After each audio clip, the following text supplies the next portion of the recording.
평생을 한 배우자와 검은 머리가 팥뿌리가 되도록 살아온 게 부부들을 보면은 남다른 사랑이 그 안에 있음을 알 수 있습니다. 어제도 우리 그 아파트 1층에서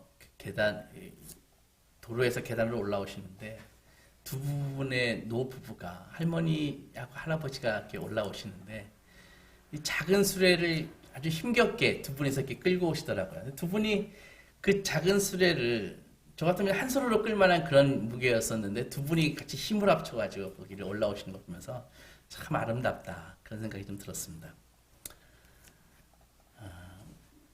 그분들이 어떻게 가족 같은 경우는 잘 아시겠죠. 그분들이 어떤 삶을 살았고 어떻게 살아왔는지 그리고 삶에 어떤 위기가 있었는지 수많은 인생의 이게 파고를 넘어가지고 지금까지 왔는지 다 알 수 있지 않습니까? 그러니까 노년이 된 지금 서로 의지하면서 하루하루 이렇게 살아가는 그분들을 볼 때마다 이미 육신적으로는 많이 연약해졌지만 그래도 하루하루 잔잔한 행복 가운데 살아가는 모습을 보면 정말 아름답게 느껴집니다. 그분들의 삶에는 무슨 성적인 갈망이 있겠습니까? 무슨 그런 불륜 같은 게 있겠습니까? 그런 거하고는 비교할 수 없는 아주 격이 다른 아주 풍성한 그런 요소가 사랑의 요소가 들어있는 것이 분명합니다. 그것이 무엇일까 이렇게 생각을 해보면은 누군가는요 처음에 사랑에 이렇게 빠지게 되면은 젊었을 때 사랑에 빠지게 되면은 되게 그 사람을 사랑한다고 생각하지 않습니까? 그러나 사귄 지 얼마 안 돼가지고 과연 서로에 대해서 얼마나 알고 있을까요? 한 사람을 알아가는 데는 정말 긴 시간이 필요하지 않습니까? 그러기에 처음에 이렇게 사랑에 빠져가지고 나 그 남자를 난 그 여자를 사랑해 라고 얘기하는 걸 보면은 사실은 그 사람을 사랑한다기보다는 그 사람에 대한 자기의 사랑을 사랑하는 것입니다. 자기의 생각을 사랑하는 것이죠. 왜냐하면은 서로 간에 잘 모르니까.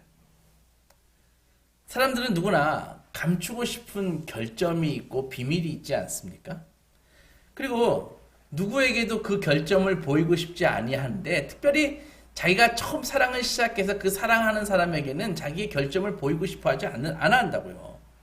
그러니까 그 사람에게는 오직 자신의 멋진 모습만, 자신의 이쁜 모습만, 자신의 능력 있는 모습만, 설령 능력이 없다 할지라도 그런 것만 보여주고 싶은 것이 인지상정입니다. 하지만 막상 결혼에 들어가면은 발을 내디디면 서로의 단점들이 이제 서서히 보이기 시작하잖아요. 누군가가 가장 좋을 때가 언제? 자기를 가장 멋있게 봐줄 때, 가장 이쁘게 봐줄 때, 그때는 정말 짜릿한 느낌도 정점에 이르고 막 그런데 하지만 그때는 서로의 실상을 잘 모른다고요. 그러니까는 진짜 그 사람을 알 때까지는 한동안은 진실한 사랑을 하기 어렵다는 것입니다. 서로 눈에 콩깍지가 씌웠다 그러지 않습니까? 콩깍지가 씌워서 사랑을 이렇게 쏟아 부어주면은, 정말 연애할 때 보면은, 콩깍지가 씌워서 서로 막 사랑을 이렇게 줄 때 보면은, 내가 사랑받는구나 하면서 막 자부심도 있고, 뿌듯함도 있고, 막 그렇습니다. 그러나, 시간이 좀 지나면서 콩깍지가 벗겨지고, 서로의 본 모습을 조금씩 보기 시작하는 것이죠. 그러나, 오랜 세월에 걸쳐서 상대를 온전히 알고 나서 하는 사랑은 정말 심오합니다. 만난 지 얼마 되지 않는 그 풋사랑과 정말 비교할 수 없을 정도로 심오하죠. 부부가 오랜 생활을 함께 하면서 깊은 곳까지 다 들여다보고 장점도 알고 결점도 알게 된 뒤에 그 뒤에도 진짜 마음을 다해서 사랑한다면 더할 나위 없이 축복받는 결혼 생활이 될 것입니다. 그때 비로소 내가 하나님의 사랑을 받는구나 그렇게 느껴진다고요. 그러니까 처음 풋사랑 때는 그런 생각이 별로 안 드는데 오랜 세월 정말 풍파를 다 겪고 그러고 난 뒤에 부부가 사랑할 때는 정말 우리 부부를 하나님께서 사랑하시는구나 우리 가정을 사랑하시는구나 이걸 알 수가 있다고요. 이것이 우리가 필요로 하는 사랑입니다.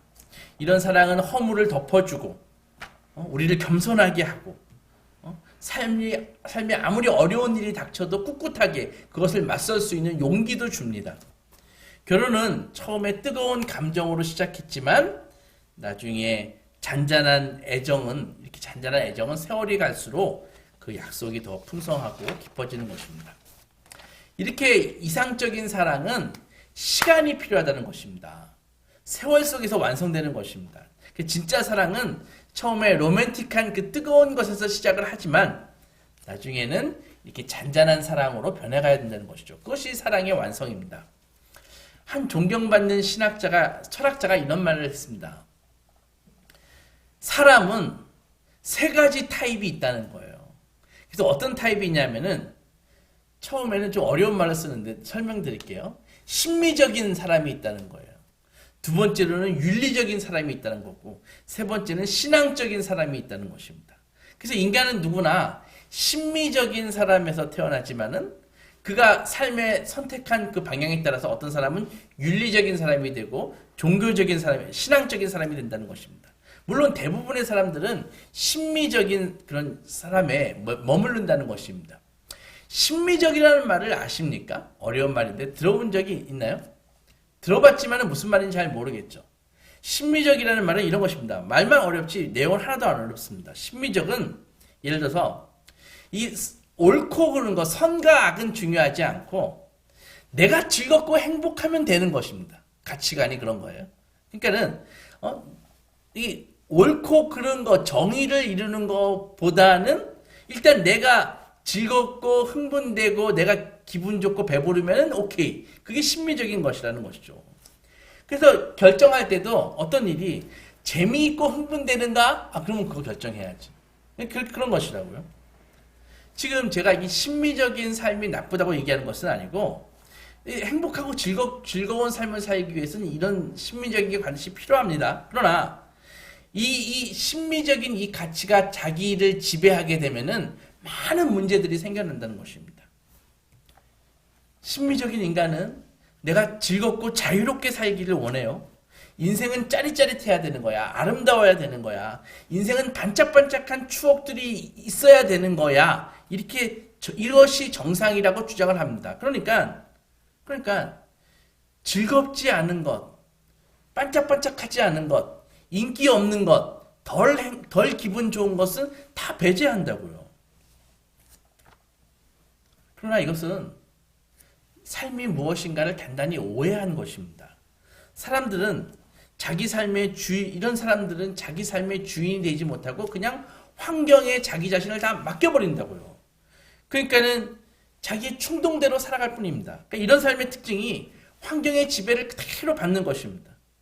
그래서 아내가 매끄럽고 화사한 미모일 때는 너무 좋아. 하지만은 이 세월이 갈수록 내 아내가 화사한 미모를 잃어버렸을 때, 내 남편이 정말 근사하게 멋있었었는데 자꾸 배가 불러오고 배불뚝이가 되어갈 때, 그때 이런 심미적인 사람들은 더 예쁜 사람을 찾는다는 것이죠. 이런 심미적인 사람들은 더 멋진 사람, 더 돈이 많아서 나를 즐겁게 해줄 수 있는 사람을 찾는다는 것입니다. 이러다가 배우자가 막상 못쓸 병이라도 걸리면은 인생의 무상을 느끼는 것이죠. 그래서 한마디로 이 심미적인 사람들의 특징이 무엇입니까? 외부 환경에 철저히 허약하다는 것입니다. 잘 생각해 보세요. 요즘 사람들이 이런 사람들이 대부분이지 않나요? 행복한 것이 최고야 라고 추구하다 보니까는 다 이렇게 심미적인 사람이 되어서 환경에 그대로 노출되어서 환경이 조금만 열악해도 참지 못합니다. 환경을 돌파할 수 있는 사람들이 없어요. 그리고 자기의 환경에 노출되어 자기의 심미적인 욕구를 추구하는 것으로서 결정을 다 바꿔버리는 것이죠. 그러면 어떻게 살아야 됩니까? 우리들은 바로 사랑을 실천하는 것입니다.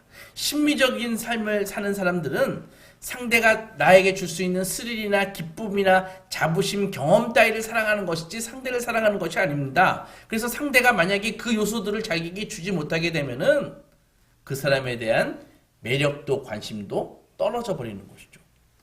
그렇다고 처음에 일어났던 그 로맨틱한 이런 사랑이 전혀 쓸모없다는 것이 아닙니다. 시작은 로맨틱한 사랑으로 시작하지만 남편과 아내가 되어서 혹은 가족 간에 서로 계속 헌신하면은 이 로맨틱한 사랑이 나중에 완성할 수 있는 것이죠. 결혼한 지 시간이 좀 지나면은 로맨틱한 감정이 줄어들 수밖에 없습니다. 그리고 내가 상대에게 갖고 있는 느낌이나 감정이 아니라 그 사람 자체를 사랑하기 위해서는 시간이 필요한 것입니다.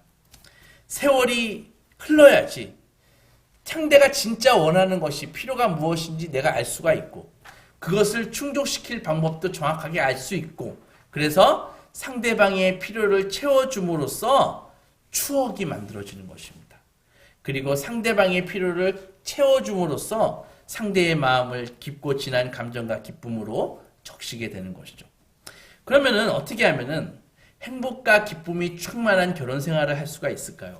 우리가 잘 알듯이 예수께서 우리에게 가르쳐 주신 계명이 있습니다. 두 번째 계명이 무엇이죠? 내 이웃을 내 몸과 같이 사랑하라. 주께서 이렇게 말씀하셨습니다.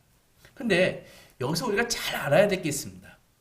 예수께서 내 이웃을 내 몸과 같이 사랑하라 이렇게 말씀하셨는데 그 말씀이 바로 명령이라는 것입니다. 명령. 그러니까는 이 세상의 메시지가 뭐예요? 우리가 생각하고 있는 결혼 생활에서 중요한 게 무엇입니까? 감정이라고 생각을 하거든요. 내가 그에게 느낄 수 있는, 그녀에게 느낄 수 있는 감정이라고 생각을 합니다. 그런데 감정은 명령의 대상이 아닙니다. 성경은 우리에게 이웃을 좋아해라 이렇게 명령하지 않습니다. 성경은 우리에게 이웃에게 애정을 품고 대해라 이렇게 명령하지 않습니다. 그저 이웃을 사랑해야 한다라고 딱 지시할 뿐입니다. 무슨 말인가요? 행동하라는 말입니다. 왜 그럴까요? 왜 이웃을 좋아해라라고 얘기하지 않고 이웃을 사랑해라라고 얘기를 할까요? 왜 그럴까요? 누군가를 좋아하는 것은 감정이기 때문에 그렇습니다. 근데 감정이 무엇입니까? 감정은 상황에 따라서 아침 저녁으로 변하는 게 감정입니다. 그렇지 않던가요? 감정이 컨트롤 됩니까? 컨트롤 잘 안 됩니다. 불같이 화가 났다가도 이내 사그러집니다. 방금 전에 짜증났다가도 방금 전에 슬프다가도 이내 하루에도 왔다 갔다 하는 것이 우리의 감정이라는 것이죠. 그러니까 이런 감정은 사실 그 순간에 우리 뜻대로 되지는 않지만 행동은 우리가 조절할 수 있다는 것입니다. 잘 생각해 보세요. 이 시대는 이 세상은 우리에게 이런 것을 우리에게 주입해 주었다고요. 주입해 놓았다고요. 사랑은 좋아하는 느낌이야. 사랑은 좋아하는 느낌이야. 그 말이 사실일까요? 정말 사랑은 우리가 좋아하는 느낌이 사랑입니까? 만약 좋아하는 느낌입니까? 만약에 사랑이 정말 우리의 느낌이고 우리의 감정이라면요. 여기에 계신 모든 분들은 시간 차이가 있겠지만 언젠가는 다 나쁜 사람들이 다 될 것입니다. 나쁜 아내가 될 것이고요. 나쁜 남편이 될 것이고요. 나쁜 사람이 될 거라고요. 왜 그럴까요? 우리가 좋아하는 감정은 시간에 따라 수시로 변하고 약화되기 때문입니다. 보기만 해도 좋아하는 사람이 있죠. 그런데 그 필요를 채워주고 감사와 애정을 막 주고 그러지 않습니까? 그런데 그 좋아하는 느낌이 만약에 사라지면 어떻게 됩니까? 만약에 사랑이 느낌이면은 그 사랑은 곧 식어버릴 거라고요. 사실 보기만 해도 좋아하는 사람에게 막 잘해주는 것은요. 어떻게 보면은 사실은 내 기분을 그 사람에게 잘해주고 싶은 내 기분을 채워주고 내 기분을 만족시키려고 하는 내 행동에 불과할 때가 많이 있는 것입니다. 그러나 사랑한다는 느낌이 없을 때 도리어 진실하고 지혜롭게 사랑할 수 있는 것입니다. 어떻게 우리는 진실하고 지혜로운 사랑을 할 수 있을까요? 오늘 제일 중요한 한 가지 말씀을 드리면 이것만 오늘 갖고 가세요. 원칙이 있습니다. 그게 뭐냐면은 그것은 내가 그 이웃이 내 아내가 될 수도 있고 내 남편이 될 수도 있고 우리 가족이 될 수도 있고 그렇습니다. 예수께서 이웃을 사랑하라 하셨는데 내 이웃을 내가 사랑하나 사랑하지 않나 고민하지 말고 무조건 사랑한다고 치고 행동하는 것입니다. 내 마음이 내가 걔를 사랑하나 사랑하지 않나 그렇게 생각하지 마시고 사랑한다고 치고 행동하는 것입니다.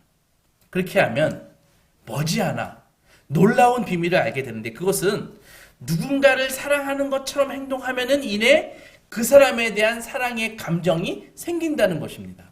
실험해봐도 좋습니다. 주위에 좀 마음에 들지 않는 사람 다 주위에 있죠. 그죠? 그것이 가족이건 아니건 간에. 그 사람을 하나 정해놓고 내가 나 자신이 행복해지기를 바라는 것처럼 사람에게 잘해주십시오. 그러면 조금씩 그를 더 사랑하게 될 것입니다.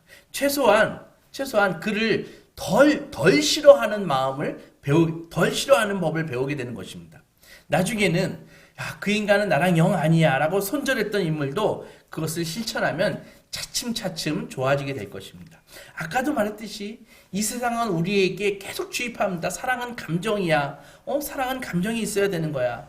네 마음이 뭐 끌려야 할 거 아니야. 이렇게 하지만 사실은 사랑하는 행위를 계속해 나가면은 우리는 사랑하는 감정에 도달할 수 있다는 것이 그게 진리인 것입니다. 본문 28절 보십시오. 이와 같이 남편들도 자기 아내 사랑하기를 자기 자신과 같이 할지니 자기 아내를 사랑하는 자는 자기를 사랑하는 것이다. 우리 사도 바울의 메시지는 분명합니다. 남편들에게 아내를 사랑하라고 명령하고 있는 것입니다.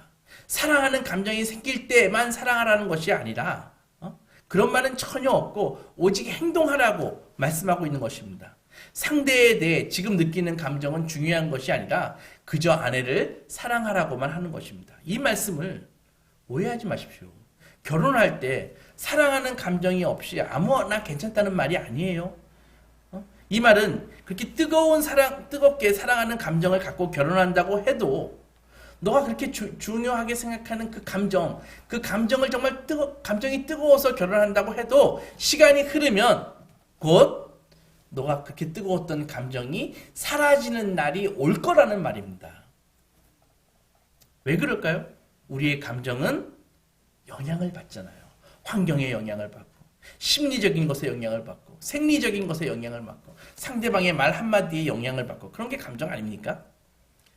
왜 사람들이 TV 드라마를 좋아하죠? TV 드라마를 보면은 똑같아요. 100이면 100 선남 선녀들이 나와서 애틋한 사랑을 하고 좋아하고 결혼에 꼬리갑니다. 그죠?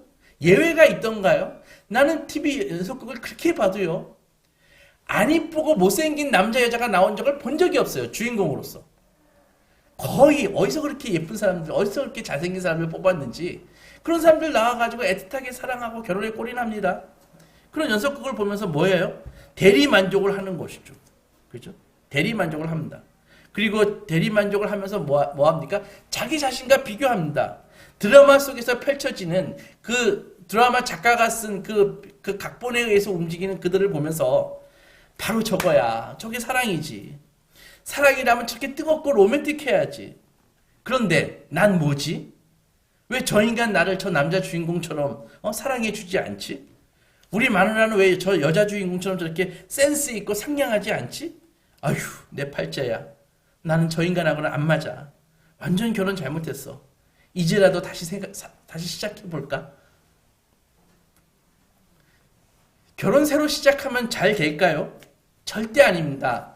첫사랑의 열정이 식는 것처럼 이건 통계로 다 나와 있습니다. 다시 시작하는 그 사랑은요, 그 열정은 첫사랑보다 훨씬 빨리 식어버립니다. 어떤 관계든지 사랑의 감정은 말라버리는 시간이 온다는 것이죠. 여러분 잘 들으세요. 나에게도 그럴 때가 오면은 비록 느낌이 없더라도 내가 사랑하는 느낌이 없더라도 사랑을 실천해야 됩니다. 감정이 뒷받침해 주지 않아도 계속 온유해야 됩니다. 내 사랑하는 마음이 없어져 버렸어도 계속 용서해야 됩니다. 계속 도와주어야 됩니다.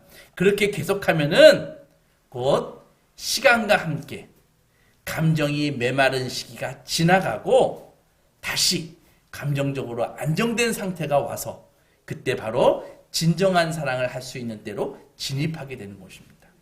예수께서 말씀하셨습니다. 하늘의 밀알이 떨어져 땅에 떨어져 썩어야 썩어야 많은 열매를 맺을 수 있다고 말씀하셨습니다. 사랑도 마찬가지입니다. 첫사랑의 열정은 사실은 죽어야 됩니다. 그거는 가짜 열정이기 때문입니다. 그리고 그 열정이 죽고 이제는 잔잔하고 차분한 사랑이 시작되는 것이죠. 그리고 그때는 새로운 흥분과 열정이 생깁니다. 완전히 새로운 세계로 들어가게 되는 것입니다. 이것은 마치 부활하기 위해서는 어떻게 해야 돼요? 죽어야 되는 것과 같은 이치입니다. 진짜 사랑이 부활하기 위해서는 이전의 미숙한 풋사랑은 죽어야 되는 것입니다. 따라서 배우자에게 별 매력과 기쁨을 느끼지 못할 때에는 더더욱 사랑으로 섬기고 헌신해야 되는 것입니다. 그러면서 자기의 느낌에 기초한 그 이기적이고 미숙한 사랑은 겸손하게 상대를 받아들이고 인정할 줄 아는 놀라운 사랑으로 바뀌게 되는 것입니다. 그쯤 되면 사랑은 진짜 슬기롭고 심오하고 덜 변덕스럽게 되는 것입니다.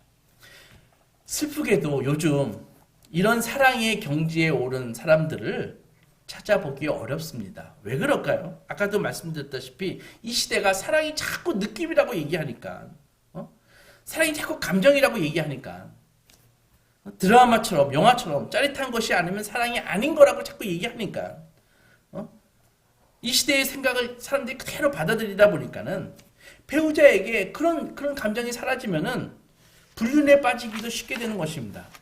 지난주 설교에서 말씀드렸다시피 스리랑카에서는 신부를 데려올 때 돈을 주고 신부를 데려오는데 그 신부의 가격이 이렇게 똑같은 것이 아니라 신부가 나이가 어릴수록 외모가 예쁠수록 교육을 많이 받았을수록 그 신랑이 신부 아빠에게 가정에게 주는 그 돈의 가격이 다 다르다고 말씀드렸지 않습니까? 그리고 두 번째, 세 번째 부인을 얻을 때에도 첫 번째 부인에게 허락을 받아야 되고 두 번째 부인에게 주는 돈의 그 2배를 첫 번째 부인에게 줘야 된다고 얘기했잖아요. 그 얘기를 하니까는 어떤 사람들은 야 정말 야만적이다. 어떻게 아내를 돈 주고 사냐. 이렇게 얘기하지만은 여러분들 이 민주화된 이 사회에서도 그 스리랑카와 전혀 다를 바가 없습니다. 이런 말 하잖아요. 나는 손해나는 결혼을 했어. 내가 콩깍지가 씌었지. 어떻게 그런 놈에게 넘어가서 그 사람 몸값이 얼만데 이런 소리 우리도 하잖아요. 그죠? 그러니까 오늘날에는 그 집안에 재산이 많고 적음, 얼마나 좋은 직장을 갖고 다니는가, 학벌이 얼만가 이런 것을 결혼의 조건으로 보고 있지 않습니까? 결국 그 사람과 왜 이런 걸 보죠? 상대와 그 사람과 결혼해서 내가 얼마나 내 인생과 생활에 도움이 될까? 이거 결혼의 조건으로 따지는 것입니다. 결혼을 하면서 자신이 얼마를 투자를 했는데 배우자는 얼마나 쏟아붓고 있는지 신랑은 신랑대로 신부는 신부대로 다 막 계산을 하는 것이죠. 그래서 자신이 투자한 것 대비 수익성이 좋아 보이면은 만족해합니다. 결혼을 잘했다고 생각을 합니다. 하지만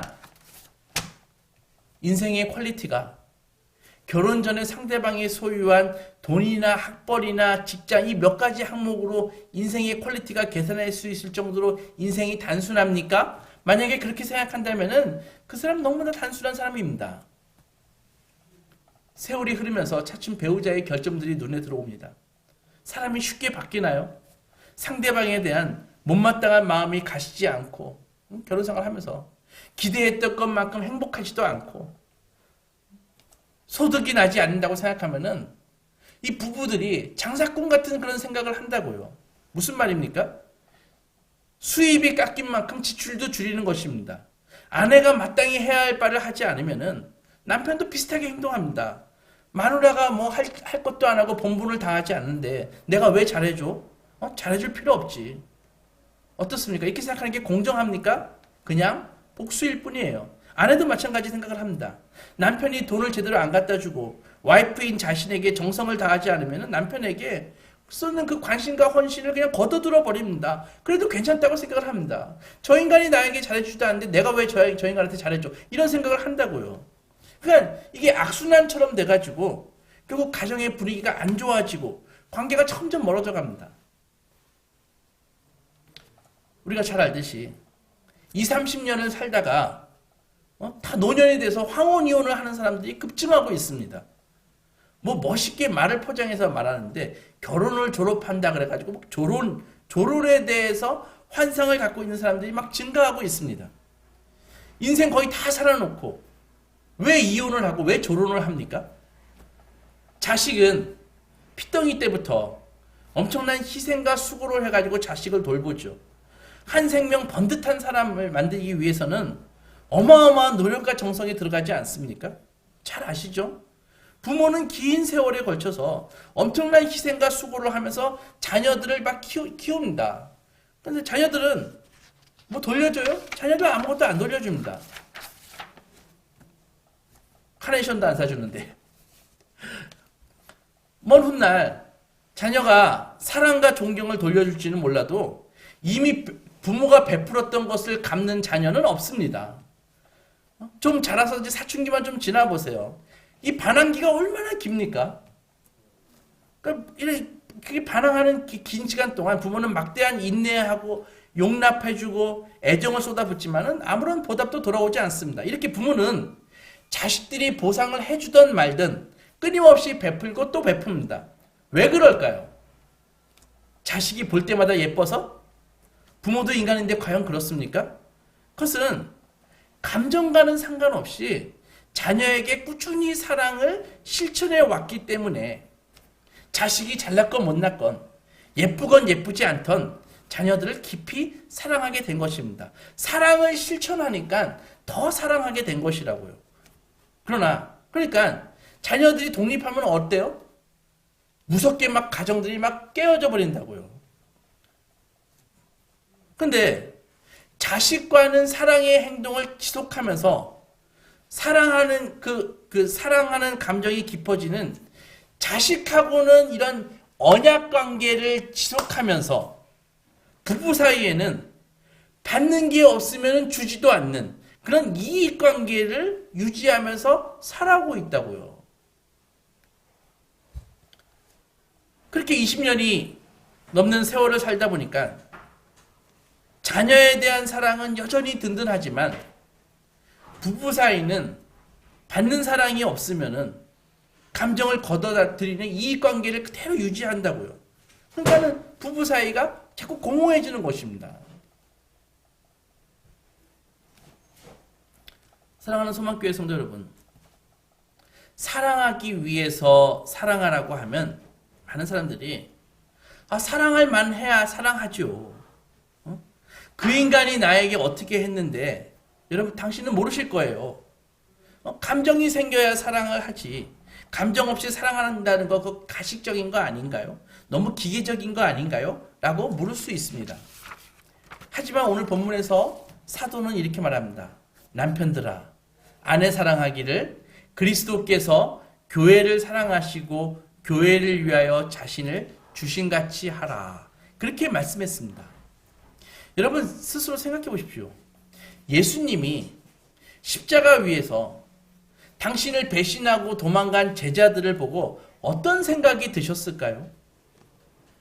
자신을 배신하고 도망가는 베드로 보고 그 순간에 예수께서 베드로 보고 막 사랑하는 감정이 막 샘솟았을까요?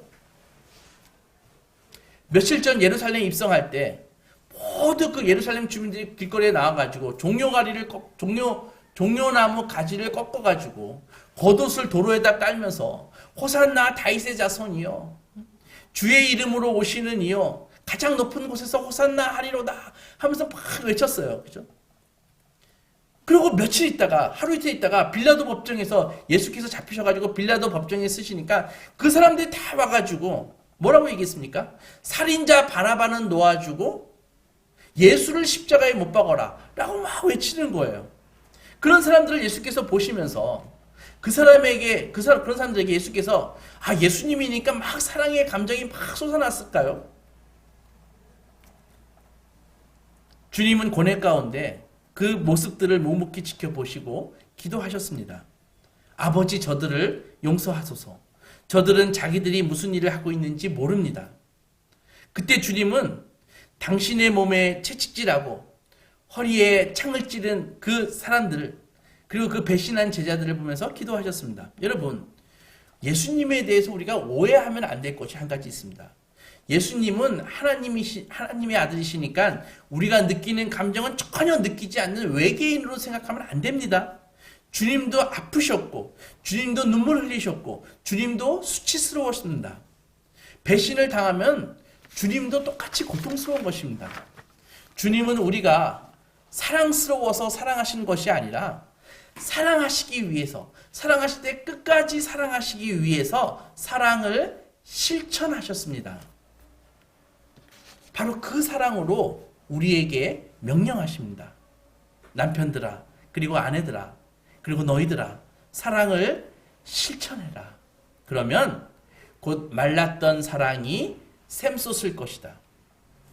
사랑하는 여러분, 이 진리의 말씀을 실천하셔서 부디 사랑과 행복이 넘치는 가정을 가꾸시는 소망의 자녀들이 되시기 주님의 이름으로 축원합니다.